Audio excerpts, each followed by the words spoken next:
Halo teman-teman, aku Osea. Di sini aku ingin membagikan renungan singkat. Judulnya tentang harapan. Nah, bicara tentang harapan, kita semua pasti punya harapan. Misalnya ya, seperti saya ingin cepat aman.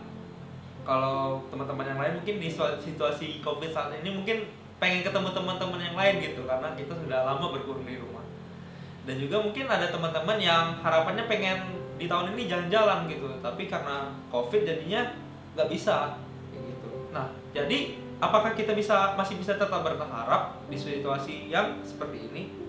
Apakah kita bisa tetap berharap jika kita sudah mengalami kegagalan yang cukup besar?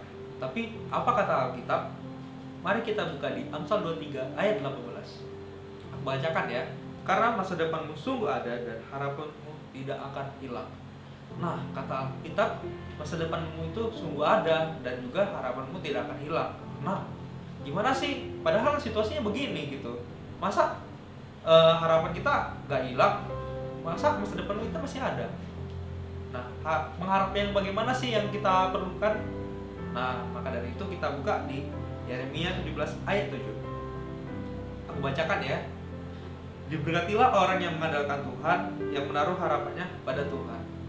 Nah, kita harus menaruh harapan kita kepada Tuhan. Sebelum saya jelaskan lagi, aku ingin membagikan salah satu kutipan buku dari buku Lofdas karya Bogop bab 20.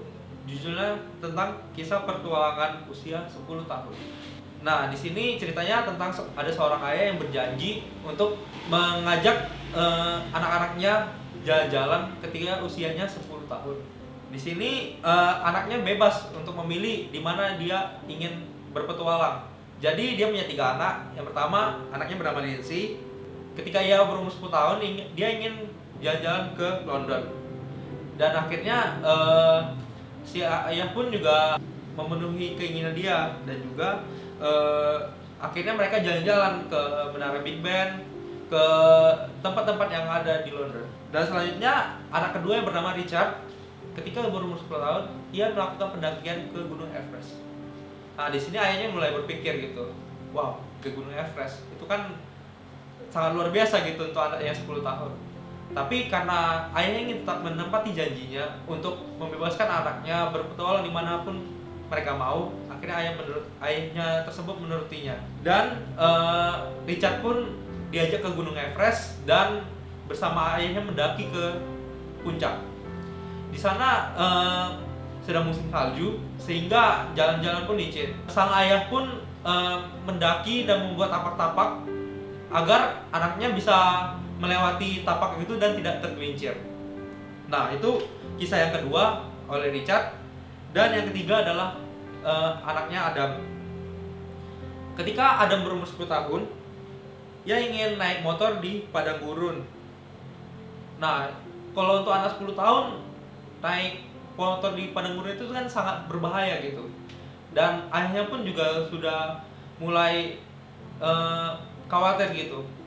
Wah, masa bisa sih anak seperti ini gitu naik motor di atas gurun ketika umurnya 10 tahun. Dan akhirnya benar gitu, anaknya pun terjatuh dan lukanya cukup parah. Nah, jadi apa yang kita bisa tarik dari cerita tersebut?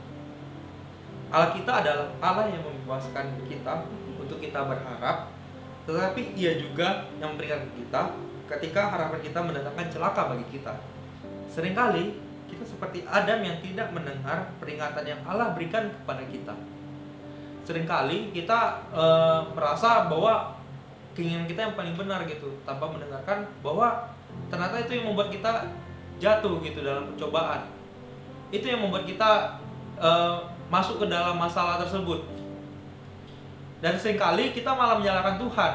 Kenapa Tuhan izinkan masalah ini terjadi dalam hidup aku? Kenapa Tuhan membuat masalah ini sehingga harapanku tidak dapat aku genapi? Tetapi Tuhan itu seperti ayahnya Adam yang memberikan kita kebebasan, tetapi Ia juga yang memberikan kita ketika apa yang kita harapkan itu tidak sesuai dengan apa yang Ia inginkan. Apa yang kita harapkan itu mendatangkan celaka bagi kita. Tentunya Tuhan itu mau segala sesuatu itu mendatangkan kebaikan buat kita. Coba kita buka di Yeremia 29 ayat 11. Sebab aku ini mengetahui rancangan-rancangan apa yang ada padaku mengenai kamu. Demikianlah firman Tuhan, yaitu rancangan damai sejahtera, bukan rancangan kecelakaan, untuk memberikan kepadamu hari depan yang penuh harapan. Wow, hari depan yang penuh harapan.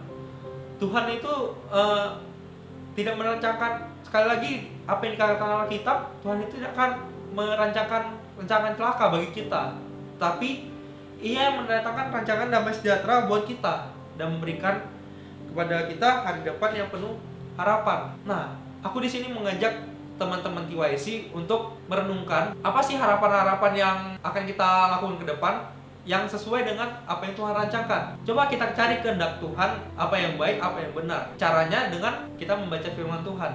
Karena dari situ kita tahu bahwa kehendak Tuhan yang baik buat hidup kita melalui firman-Nya. Itu saja renungan singkat dari aku. Terima kasih, semoga bermanfaat. Shalom.